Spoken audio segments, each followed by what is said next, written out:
Jen with Pure Bliss Artisan Soap. We are filming our cutting of our Fire, Ice, Earth, and Wind. So here in my hands I have Fire, and this is a scent of cinnamon, clove, nutmeg, and hot apples. I've done it in several different colors. I have a gold base with red and orange to look like the flames. So we will begin the cutting of this. It smells wonderful. We are getting in preparation. Okay. So we're going to begin by cutting just a small little piece off of the end, and that will be just a small sample piece, mainly for us to just use here at home. And this one, because it has so many natural things in it, I did goat's milk with this one, and a little bit of cream. It seems to just like be sweating a little bit, and that's just the finishing of the curing process. Okay, we took a short break because we realized the last piece of soap that we cut was a little too big. So you'll see these big blobs in this one. I used regular cinnamon essential oil, clove essential oil, and nutmeg essential oil, and this one morphed so fast that I could barely get it into the mold. So instead of having it like nice and blended, it looks a little gloppy. And that just seems to be the nature of this particular scent. But I've been asked many times to remake this scent. It was one I had last year. It's very popular. And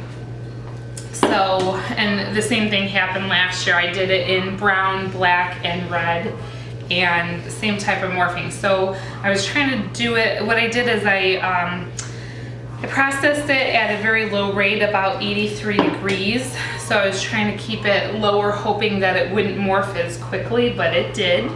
So what I'm going to do next time is, instead of adding the essential oils right away, I am going to add it right as I'm ready to pour. So then it gives me a little bit more time to work with it. So what I've done is I have a little book on all of my different recipes that I've used and tried, and then I've just made little notes in my margin. So I highly suggest that that's what you do when you're trying new things, or especially using certain essential oils, because it can speed up your trace and really get it to saponify quickly.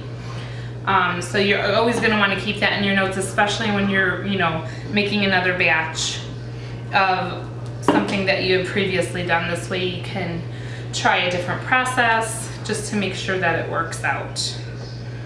And again, the reason I chose these colors is I wanted to do earth elements. I thought it would be fun, something new, something different. Everyone's doing fun colors, which is great. I love color. But I wanted mine to be a little bit unique, so then everybody's watching something slightly different. It's not a copycat or anything of that nature. We're preparing to get ready. We homeschool our kids, so we're preparing our school lessons for our children this week. So it's been kind of a busy week. That's why we didn't film the making of these. So I do apologize. I'm sure in the near future I'll be remaking these again, because all of these are pretty popular scents and popular soaps. So I'll probably redo the video of the making and then the cutting on the back half of those. What I'm going to do with this one now is cut off a little bit off of the end. And again, I use these end pieces for samples. And if I don't feel that they're sample worthy, then we use them here in our home. This one has a little bit of the blue from the ice. So that is the conclusion of cutting of Fire.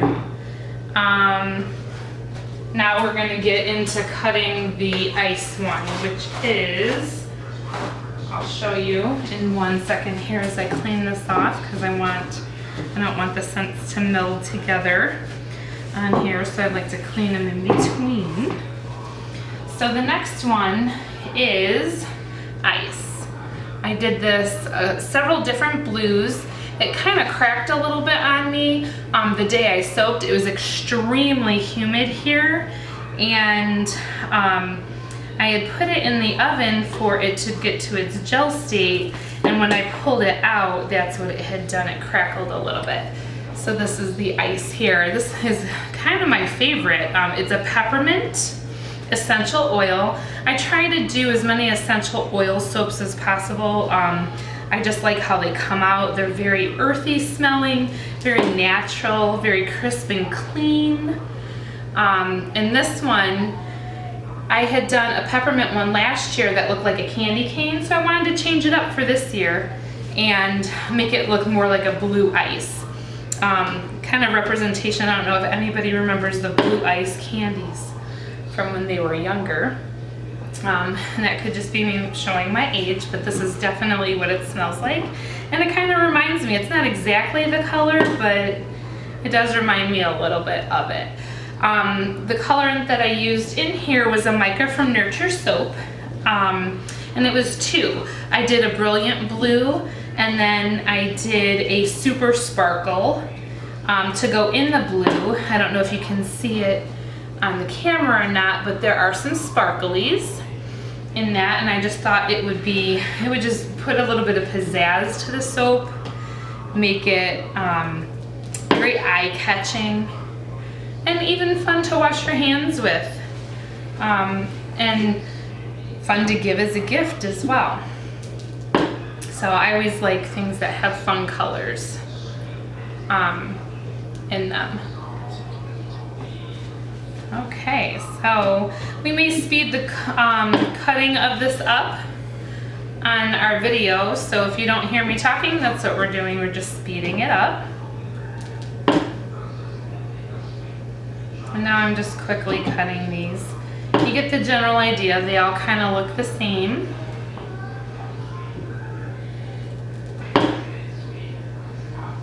That one's pretty. It looks kind of like an ocean.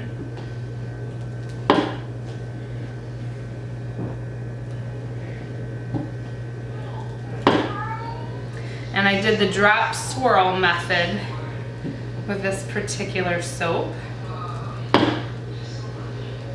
because I wasn't exactly sure what way I wanted to go with it, and it was very thin, so that's what I did. Okay, and we are concluding the cutting, oopsie, of the peppermint.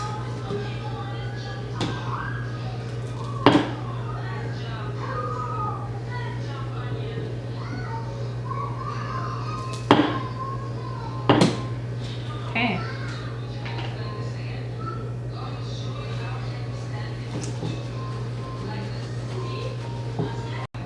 Okay, so this is Earth. I did this one in a eucalyptus scent, and I used kelp, comfrey oil, and violet leaf oil that I infused myself into olive oil, and then I swirled it with goat's milk and kale and clay.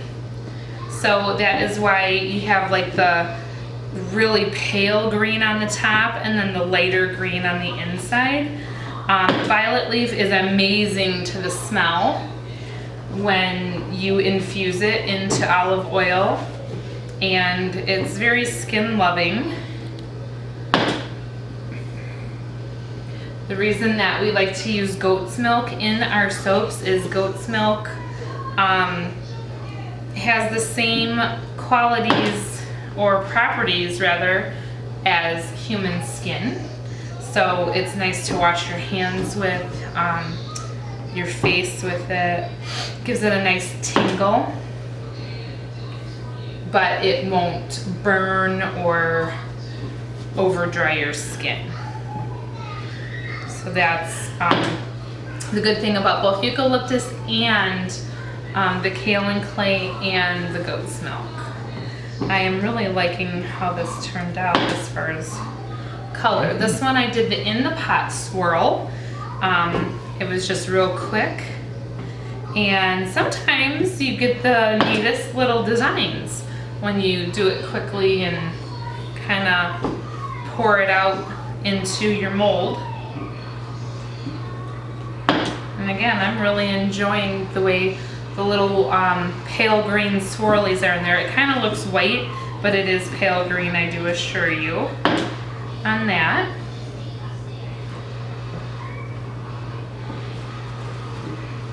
We're getting ready for our fall markets. And these are ones that are asked for quite often. So we want to make sure that our customers are happy, and we enjoy making these as well. If you want to purchase any of these bars, they will be ready by September 23rd. And you can visit www.pureblisssoap.com to purchase them.